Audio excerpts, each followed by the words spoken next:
How did I get to gunnercooke? Well, let's go back to the very beginning. So I was born in London, and the first signs were that I was destined for celebrity.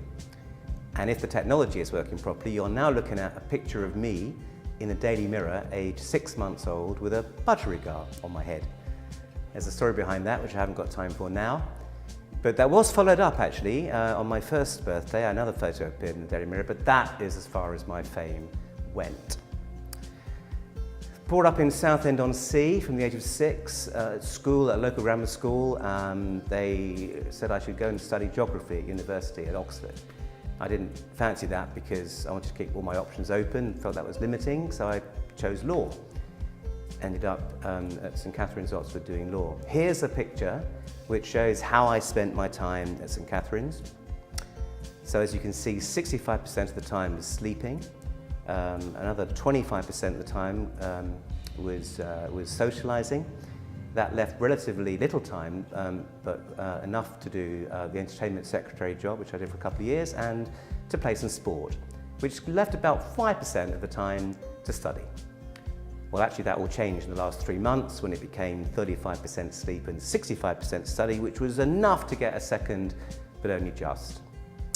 After uni, a bit of travelling, went to the States for a few months, worked as a minicab driver in London, but that made me realise that what I really wanted to do was what I'd most enjoyed to date, which was, of course, be a student again. So I went back to the College of Law, did a year there, came out of there without a job, and got articles with a small Lincoln's Inn firm that paid £3,250 per year. The attraction of trebling my salary on qualification took me to Cameron Markby, as it then was, where I became a litigator, and in time, by accident, ended up working for the Insolvency partners.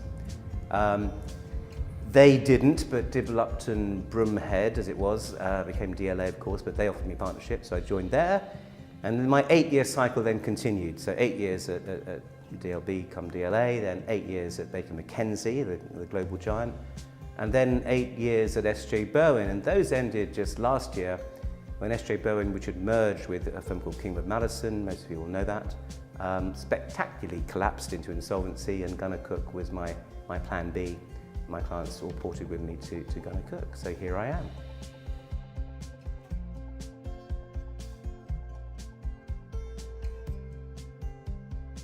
So you'll have realised by now that I didn't really choose to be a lawyer. I didn't really choose to be an insolvency specialist, but that's kind of what I became, and as luck would have it, I seem to be okay at it. So what does an insolvency lawyer do? Well, this one, anyway, I like to think of it as using all the tools in a lawyer's toolbox, and though the main tool is advisory, I advise people. I advise all stakeholders, anybody who has an interest of some sort, something to lose or gain in relation to a business which is financially struggling or is anticipated that it might do one day. And that advice can lead to either a transaction or a series of transactions, or it can lead to a contentious situation.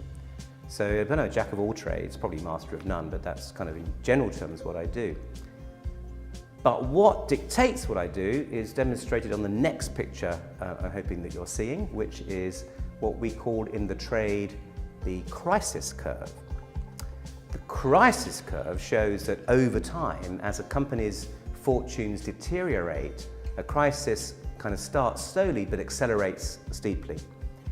And what the outcome of that is depends upon when the advisors get involved. So if you get involved at the top of the crisis curve, you'll see the slide says company rescue. That's quite possible. If you get involved later on as the crisis is exacerbating, you might be lucky to achieve a business rescue, but the company will probably fail. If it's too late, it's what we call in the trade a burial, a liquidation, a breakup of the assets. So what that means is that it depends upon at what point in time in that curve I get involved and for whom I'm acting.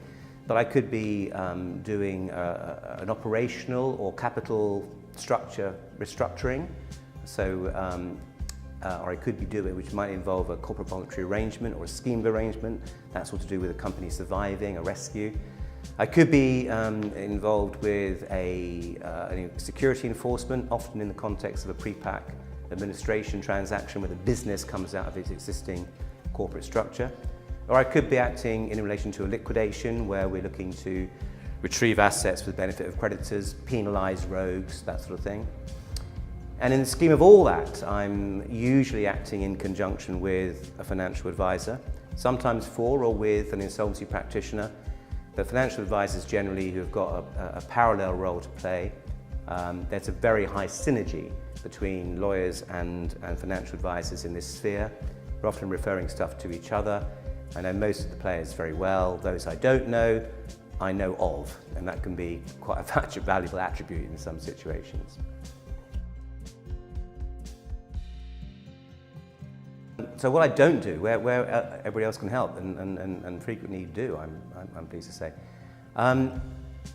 What I do, I mean, as a sort of generalist or in the insolvency world, you become acquainted with a whole lot of things. So I can draft a very easy loan agreement. I can fill out the boxes, the gaps, the blanks in a standard form debenture. I can do a license to assign property, a license to occupy property. I can do all sorts of bits and pieces. But when it comes to a serious bit of complex negotiation for a new funding facility, or a new issue of shares, or a class of shares, or a property conveyance transaction, or detailed stuff around TUPE, around employment law, or around pension rights. Those are where I need the specialists around me, and where the rest of gunnercooke are massively helpful.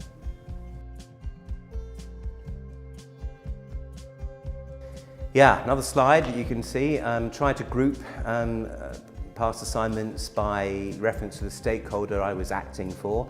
See, again, quite a varied thing. One of the beauties of what I do, I think, is that I get involved in every kind of sector and a whole variety of different circumstances. A couple of things each one of these has a story. Pick out a couple. So, Millwall Football Club. People might not realise that it was actually the hooligan element of Millwall's fan base that gave that club, or gives that club, notoriety.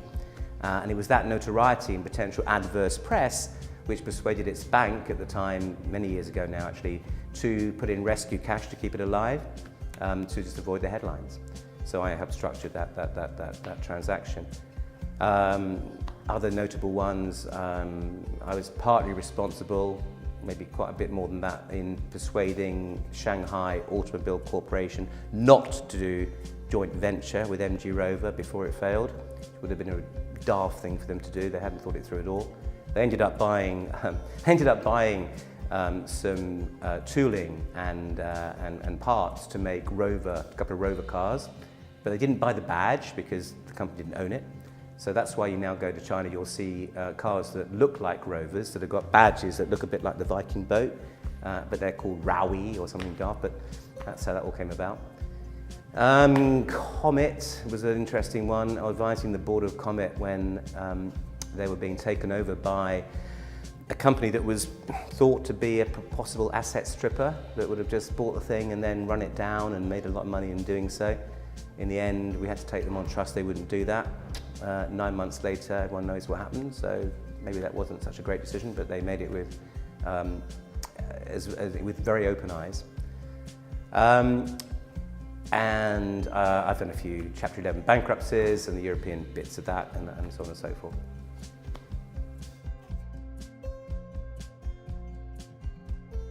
It's something to do with ego, actually. I mean, in my world, most clients have an expectation of the outcome, and it tends to be, not always, but it tends to be that what you achieve, what is achieved for them, is better than that.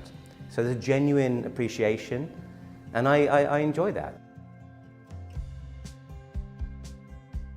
And this brings the conversation full circle now. Back to that fame thing, back to that celebrity thing. So what I do when I've got a bit of time to do it is I sing and occasionally play a bit of guitar in a band. And we're not quite famous yet. We've had 3 gigs, the last of which we managed to make a net loss of 30 quid. So we're on an upward trajectory. Got 2 gigs for this year lined up. But there we are, and that's all driven by my desire for third-party appreciation. That's probably my driving force.